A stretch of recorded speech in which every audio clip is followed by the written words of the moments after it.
So, welcome to the Untoxic Boss. I'm your host, Jeannine K. Brown, and I am a expert and specialist in all things related to retention and employee engagement. I think employees should have good, thriving careers in their workplace, and culture should be there to increase employee capacity, teach them how to learn, and give them experiences so that they can have full lives. I had a call this morning with a colleague who will be a guest on our show, and she was sharing with me about the significant amount of workplace trauma she endured in her last role. And she was thinking that when she left that company, unfortunately, she had to enter into a full settlement and payment because of the stress and trauma she experienced in the workplace. And she also believes, and I believe this too, and there's a significant amount of research related to this. And we touched on this a little bit when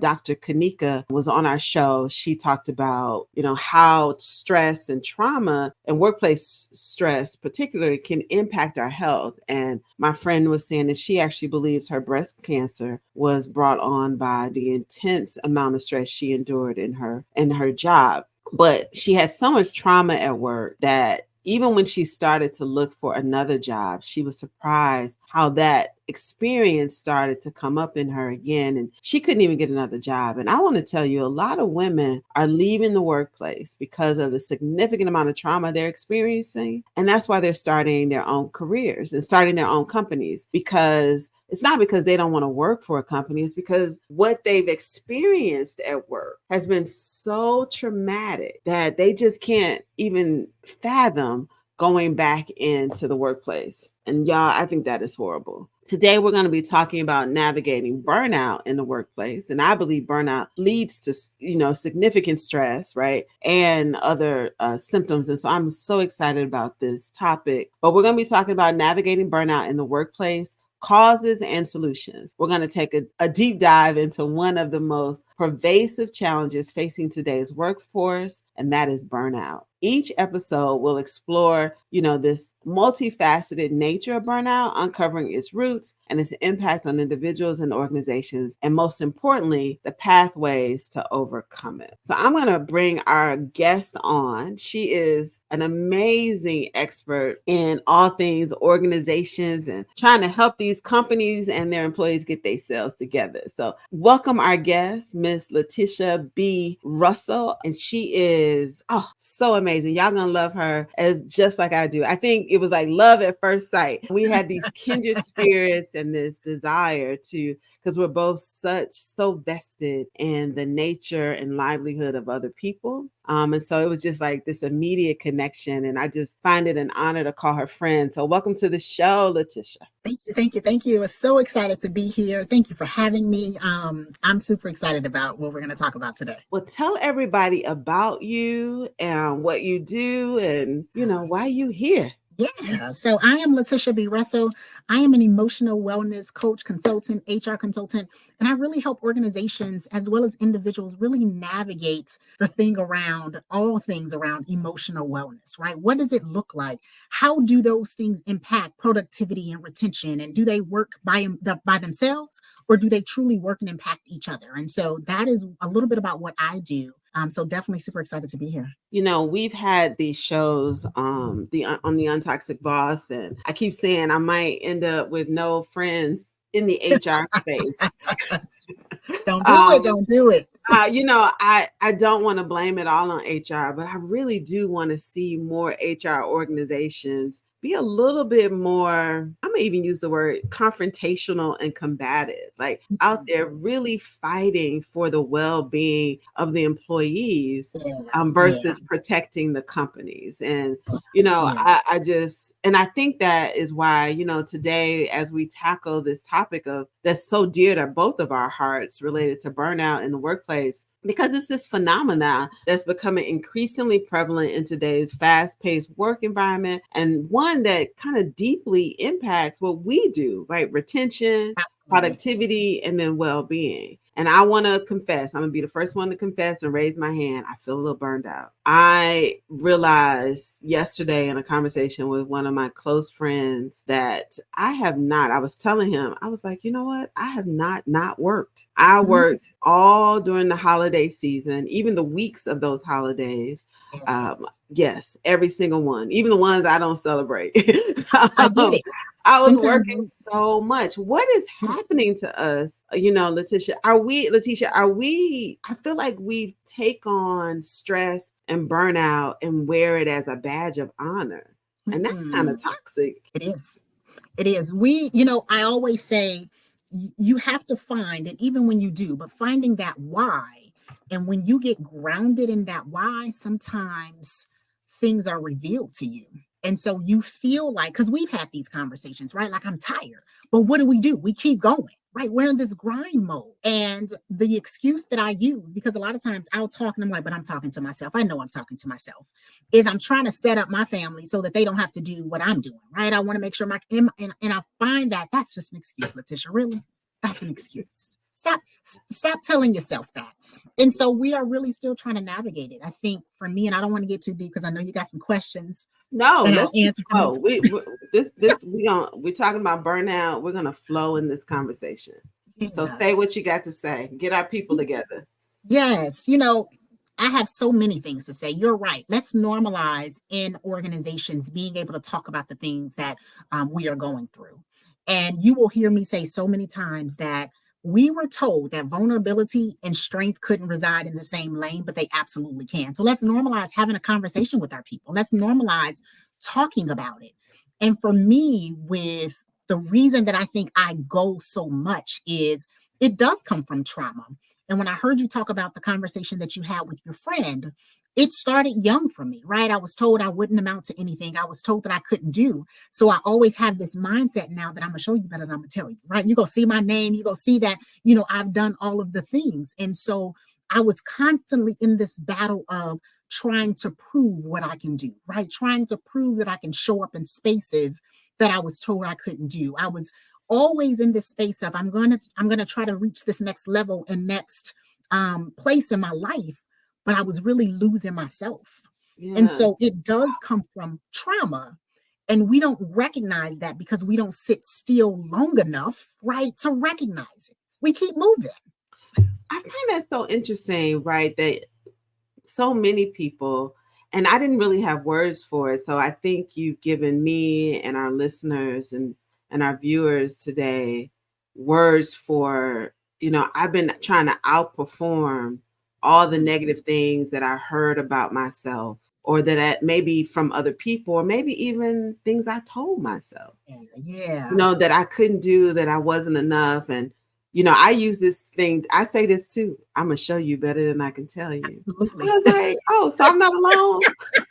Not I at got that. all. I mean, and I was fortunate to have like a great community as a kid, and I was an athlete, and so always being cheered on. But I think I took the opposite of someone saying I wasn't going to be enough. I feel like I had to keep that same level of Keep showing up. performance as Mhm. I did when I was a student athlete. And we have these messages around performance, and we see taking a break as a weakness. Yeah, And I absolutely. really, and I want to help normalize that as well. But let's take a step back, because we done jumped all the way in I know, to the right? middle Organic of the circle. conversation. We're going 55 miles an hour in a 35. So let's slow down and let's go back. And can you define for us and give us some language around what is burnout? Yeah. So, some people view burnout in so many different, as so many different things. And before I give you the definition, I'm going to say burnout is that state in which you have to truly listen to your body and what it's telling you. And so when you are feeling kind of, okay, I got this stop sign, I'm feeling this way, that means you need to slow down and put some boundaries in place. So ultimately, when I think about burnout, it's really that state of just emotional and physical and mental exhaustion. It's that thing that you are feeling. And when your body starts to tell you slow down, but then we keep going. It's that feeling of just feeling fatigue, right? And we're like, oh, I'm just tired. You find those excuses, right? I'm just tired because I've been going today. I just need to sit down for a moment. And so it's really that emotional state when you feel like I have taken on so much and your body starts to feel it, right? You're no longer effective as you normally are. You're not able to produce or be as productive as you normally are. And so it's that state of truly feeling the emotional wear down of your body. Oh, I like that. So if I were to summarize that, I guess it's you said emotional, but I think burnout could also be like Yes, sir. characterized by the emotional, physical, and mental It exhaustion is. from It this is. prolonged stress. Yes, Right. yes. So that's pretty much what you've told us. And it's marked by like these feelings of reduced productivity or loss of personal identity, reduced achievement, right? Because what I found this week for me, it was like taking me so long to do things that shouldn't take me as long as it took me to do, or I didn't want to do it. Or by the Yes. time I finished all my meetings and phone calls, I didn't want to do the real work. And that's how I know. So that's my signal for burnout. What's your signal? Like what's happening in your life when you realize, "Oop, I didn't hit the wall, I'm burned out." It's a lot of the same, right? It is, I am just mentally and emotionally and physically drained. And just so that you know, Jeannine, your screen will go black sometimes. I can see you and I can hear you. Just make sure, I wanted to make sure you knew. But it's it's technology, y'all. It's But it's a technology. lot of the same. I'm tired, I'm exhausted. I feel like I'm bouncing around in so many different places and I can't just focus on one thing. And for me, that's when I truly know. And if I can share kind of that personal story of something that happened to me when I realized, like, okay, I got to change something here. Like, I'm really burned out. And I remember it was a Saturday, and I've shared this story before, but it was a Saturday morning, and my 9-year-old had come into the room, and she was like, "Mommy, I'm hungry." And I was like, "Okay." Like, I just knew it was 6:30, 7 o'clock, and I was like, "All right, baby, I'm gonna get you something to eat in a little bit."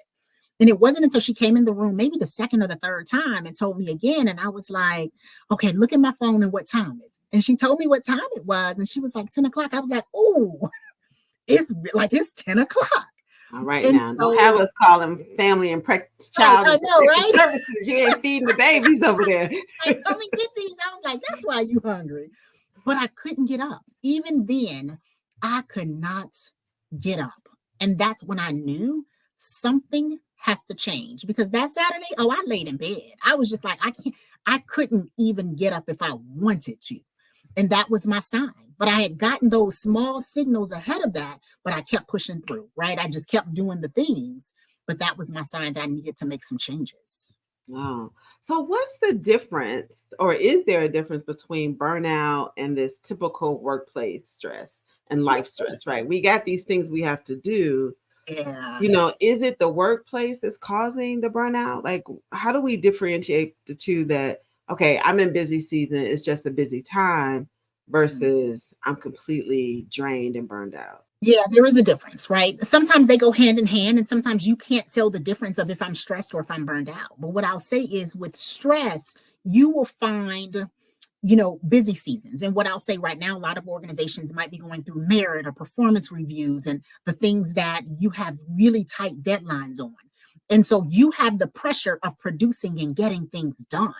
But that stress at some point, that's going to be relieved because that busy season, right, might just kind of taper off some. And so it is the high demands of this expectation of things that are needing to be done. Whereas burnout, like we said earlier, it's just that fatigue and the physical and the mental as well as the emotional fatigue of it all.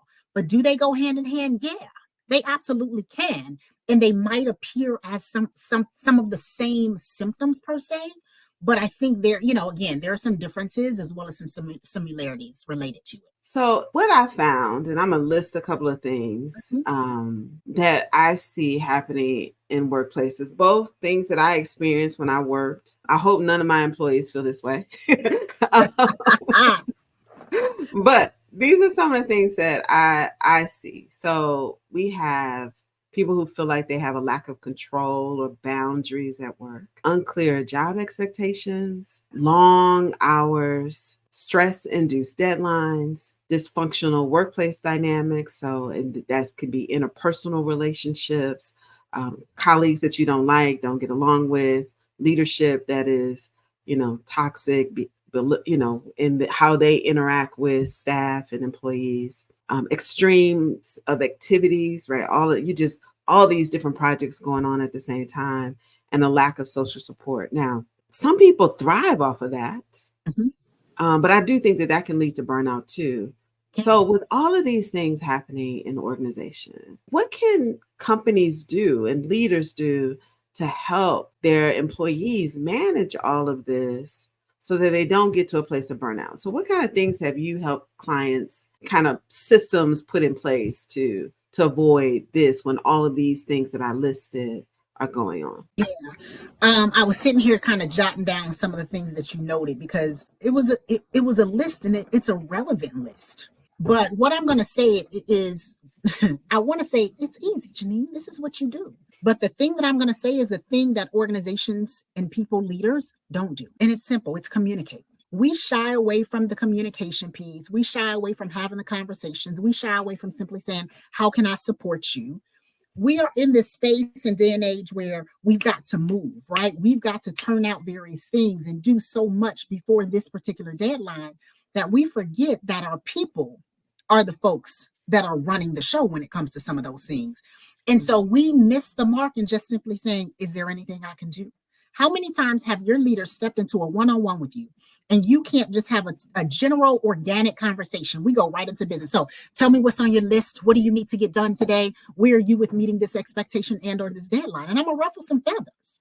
But we missed the mark. I had a situation where a leader asked me, hey, this employee sent me a message and they need to take 2 weeks off, but they didn't give me a reason. What do? I need to have a conversation. I said, have you asked some questions? Have you just said, hey, this is unlike you? Do you need any? Right?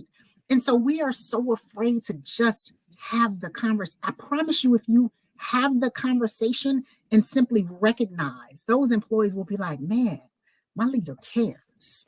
And Yeah. then the other thing is being empathetic, right? Empathy.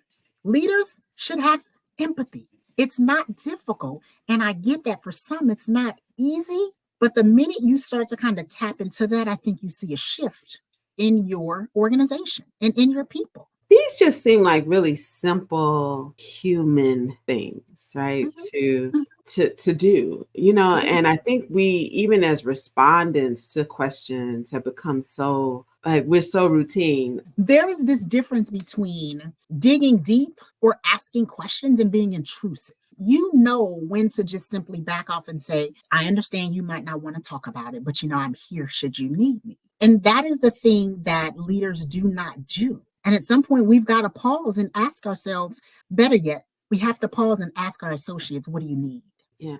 And it's, I think it's also interesting, you know, or we need to do it long before they have a personal life issue, right? It should Yeah. be our standard way of interacting with the people on our teams and that report to us and that we work with even as peers, is that we spend more time together connecting and socializing. I have a client called last night, and it was after hours, and he was just checking in, and he was like, oh, our team had an outing tonight. And I was like, oh, y'all doing life together? And he was like, yeah. I said that was one of their goals. So when we did our work with them, one of the goals and one of the things that came out of our team building was they wanted to do more life together, celebrating, and they Yeah. wanted to spend more time together, not talking about work. And it's actually helping them with communication. It's Yeah. helping them learn about each other. It's helping them deal with conflict, address issues quicker and more direct and more honest and open with one another. All the things that I promised them would happen Yeah. if that was something they did. And I didn't tell them y'all need to spend more time together. It came out of Hey, look. all the team building we had been Yeah. doing over the 2 days. And it makes a difference because it's hard for me to come to you as my leader and tell you, oh, my cousin is sick, or my family member is sick, or this is happening. Instead, I'm trying to cover. I'm trying to Absolutely. find ways so I can work a little but be away. But if I'm spending time with you and I say, hey, you know what? My mother has this doctor's appointment and I need to go. I know that we got a lot going on right now. It would be no question, right? Because you probably done heard about my mom before and met her Yeah. and all of these things. Yeah. And so Yeah. I'm glad that you shared that, because I think that's an essential part. So like when did we stop being, or why maybe, a work family and more of an assembly line? Yeah, so I think a few things. So I want to go back to something you said, and I just have one comment to that. You mentioned team building. Let's do more of that, right? Stop trying to just check the box and truly do it and pour into it, because those are, I think, in some cases, leaders think, let me just throw money at my employees, and that's what they want. They want, but reality is they want to feel seen and heard and understood more than money most times, right? And so give them that opportunity versus not just trying to check the box. And so when did it start, I think was your question, right? Yeah, like let me interject this one thing. My mother used to always talk about her work family. And I Mhm. knew just by how she talked about the people and the work and the things that they did. And they didn't spend a significant amount of personal time together socially because all of them were raising a family. Right. But now people are so adverse to that. And I'm wondering, does that play into workplace burnout? Yeah, so I think a couple things here. We're at a different generation now, right? You got different leaders than you had many years back when our parents were growing up. And so different generations do different things. And so, again, that lends to getting to know your workforce, because I do think that plays a role in that work family piece. The other thing that I'll say is we stopped getting creative. And what I mean by that is, once the pandemic hit, most folks began to have this flexible work environment, and or they're home now and they're not necessarily in the office where, man, I'm forced to see people every day, and I can do the team building and doing things that bring our teams together. But now leaders get lazy, right? They don't want to put the work in, and it's easy to hop on Zoom or whatever your platform is and still put in the work to say, okay, like we're still going to do some fun things. Let's figure it out.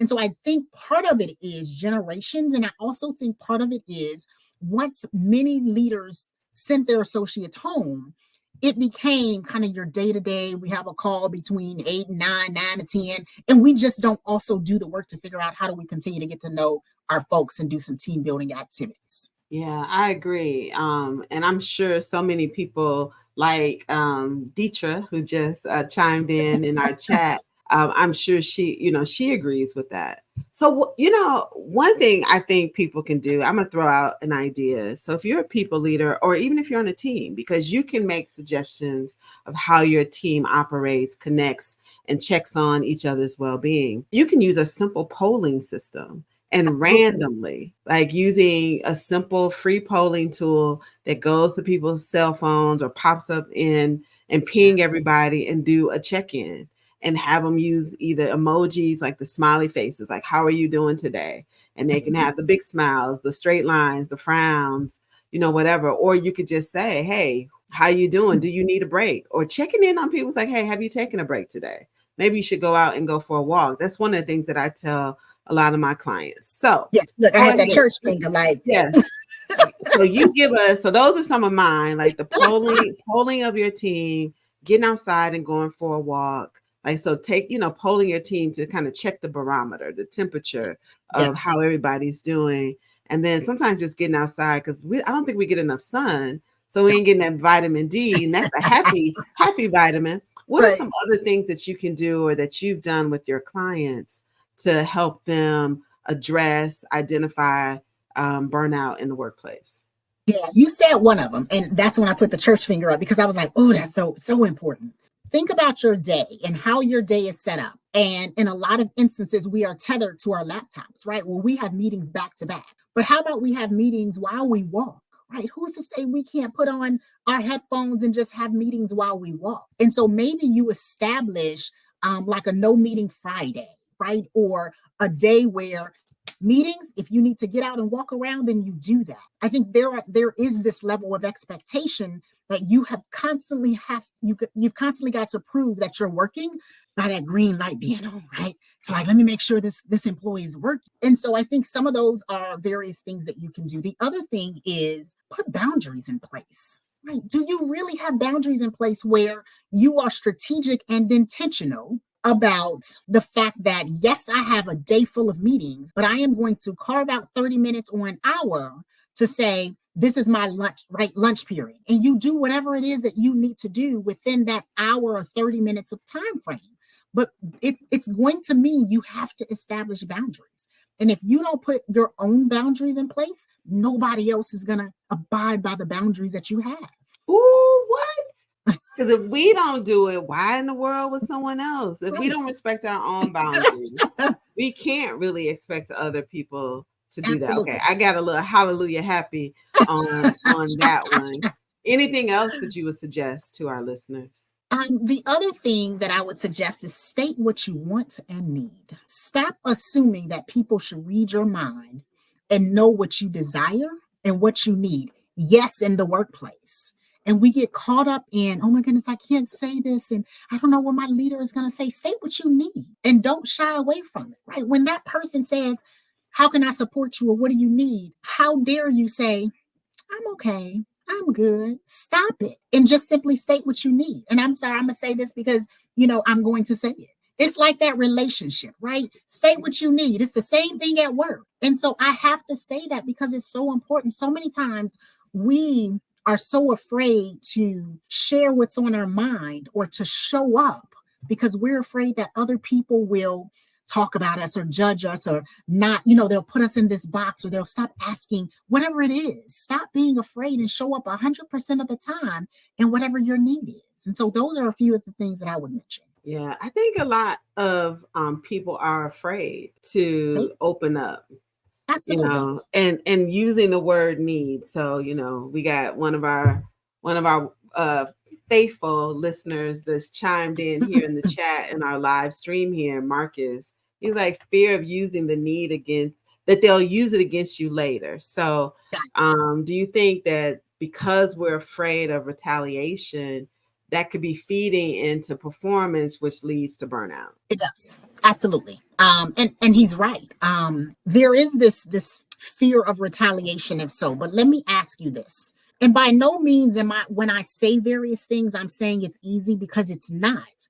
But where do you start? Right? At some point, you've got to put one foot in front of the other and start somewhere. And so what I'll say to you is, does that organization and or that leader still align with your values? And at some point, you've got to say, my values and my needs are more important than, this thing, right? And I'm not saying that you don't keep or move forward with the job because you need it to pay bills, all of the things. But at some point, we lose ourselves because we are trying so hard to press or not ruffle feathers of other people. But at some point, you've got to say, what are my core values, right? And this job or this leader does not align with my core values, then I need to make some hard decisions, right? And so that's what I would say to that. Absolutely, those things happen where your leaders might, say, we can't ask Latisha if she could do X, Y, and Z. Yes, we have those fears. And I had them at one point too, but I've had to make some really hard decisions because stress will kill you. Let's just be really honest, right? And so you have to ask yourself, what's important for you? And you also have to ask yourself, what is it costing you not to do that thing and say no or challenge that person? There is definitely an opportunity cost to working in these companies where maybe it's not toxic from an interpersonal relationship, but maybe the pressures to perform and the Yeah. work and the expectations and the fear of speaking up could be causing all of these things. Like, at the top of the show, when I mentioned the conversation I was having with a colleague, the stress was so bad that it was literally deteriorating her health. And I think that is, and unfortunately, the American workforce, we've gotten so off course around what is important and what the real opportunity costs are. Right? Companies are willing to sacrifice people, their brand, their brand of their organization, for the sake of profits. And I Yeah. think we've completely gotten it wrong.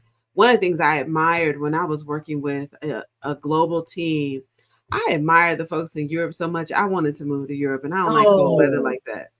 no. When they say they are out of the office, they are That out means they out of the of office. the office. When they say they are on vacation, like they got holiday And I was a little jealous. Like, we didn't get the same sort of benefits when it came to holiday. Like, I still got my 6 weeks of vacation, but I couldn't take 4 consecutive weeks. Like, I couldn't. I'm Yeah. gonna put that in air Yeah. quotes. Like, I couldn't. They would take their 2 months of leave and don't have a baby. Don't be I pregnant. know. When I really heard about what they get when they have kids, I was just like, I'm in the wrong And place. those are I'm thinking, and they're not worried about, oh, the company's not going to meet its financial goals. I tell you, people who can work, because burnout also causes anxiety and it Absolutely does. causes tension, right? So, but studies show that when people can work from a place of calmness, they actually contribute more. They can They take do. on more capacity. They're more creative, they're more innovative, they're more productive. It decreases retention, right? Those are and people they have a desire to want to continue to work. Exactly. And so that's what we need. What? This is wild, I but know, we're right? almost at the end of our show. Do you have something you want to add? I do, because we don't do a good job. When you said, we spoke about when in Europe, right? When you're off, be off. And we don't do that. We don't put our out of office on because it's like, okay, I don't want to miss this client or I don't want to miss this call for whatever reason. And you have to ask yourself, because this is what causes burnout and stress. But you have to ask yourself the pressure that you have. Are you putting that pressure on yourself or are others putting it on you? And a lot of times we're putting that pressure on ourselves, right? Because we're wanting to overcommit and we're wanting to extend ourselves. And so I will challenge you to ask, is this truly pressure that I'm putting on myself, or if it's pressure that I'm putting on somebody else or somebody else is putting on me? I'm sorry. Yeah, yeah, we do have these conversations we make up in our head and they Mhm. become our reality about, my boss is expecting this or they're expecting this. And I think so many people are guilty of that. And I see some of them self-proclaiming their guilt. Yes. They come telling themselves in the chat window, it's me. Right. So as we kind of close here, I know you've given us some things about boundaries and things. So over the weekend, or this week, whenever you're listening to this show, Latisha, what can people do? What are some of the first things they should do when they're trying to plan their way and dig their way out of burnout? Yeah. Before I go there, I want to say one thing, and it's really this challenge and this question, because this is where I want you to really think about it. And that is, who are you outside of your career? Who are you outside of your title? And so we spend so much time chasing that title and chasing this career. And at the end of it all, we've lost ourselves and we don't know who we are right at our core. And so I challenge you to do some work, some self work, and ask that very pivotal question. And so I think you're, Mhm. go Go ahead. ahead. I'm listening. I was No. about to go to your question. Oh, well, you know what? I'm glad you brought that up because outside of your title, I think it's all of our titles. Several years ago, I wrote a blog, and I think it's still out on LinkedIn about who am I? And it was shortly after my grandmother passed, and I was like, who am I if I'm not a granddaughter? Right? It was such a big part of my identity, both the reciprocal love, right? How I got to love on her, the love that she gave to me, especially growing up. But I think we should examine it. Who are you outside of being a mother, a father, a Yes, sister, yes. a daughter, right? And I had to sit back and say, if I didn't have any of these titles, who is Jeannine? Yeah. Right? And really, it was like, who am I? What do I really enjoy? How do I see the world? If no one else had an influence or impact on me, Yeah. before and I could go back to, you know, day one of my life, who could I be? And I think that's a really big exercise. And it's very challenging for people to, because we do it with our clients and our coaching that are in our coaching programs, and they struggle with Because they've never done trying it. They've to never been challenged to do it. and they've never thought about it. Every time they take on something new, right? Their sibling has a kid.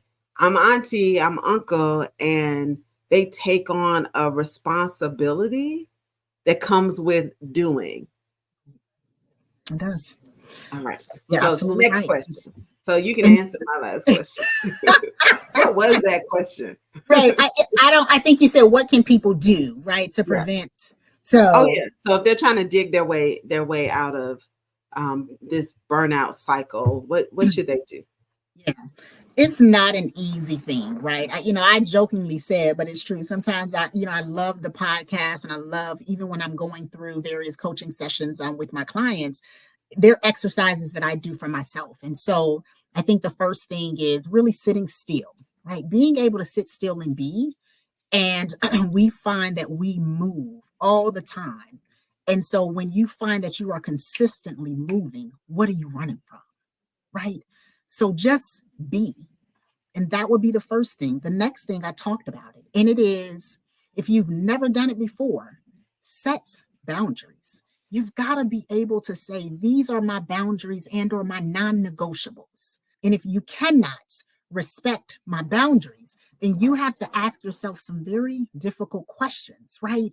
And sometimes that means you've got to remove people out of your circle that no longer serve you. And whether that's in the personal space, whether that's in the professional space. And then the last thing I'm going to say is give yourself some grace this weekend and do some self-care, right?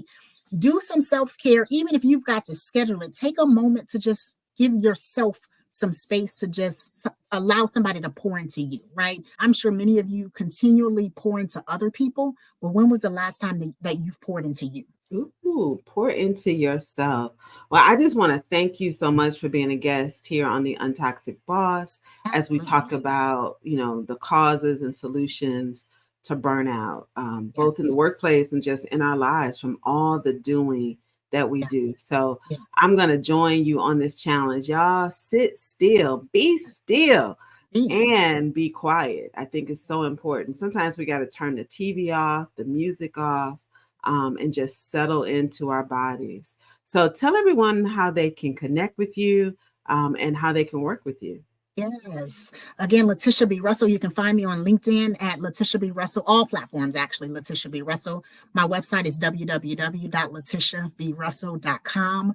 And head on over, right? Connect with me. I'd love to connect with you as an individual to help you navigate this as well as your organization. All right. Well, thank you, everybody, for joining us today on the Untoxic Boss, and we'll see you here again next week.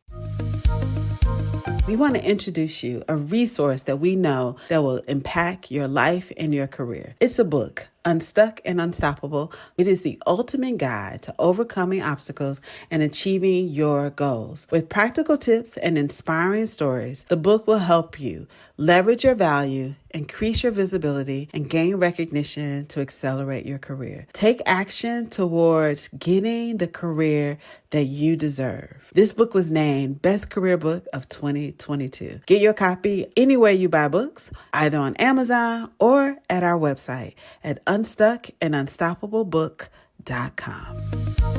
Thank you for joining the Untoxic Boss podcast today. We are here and on a mission to help people stop being a jerk at work. We'll see you here again next week.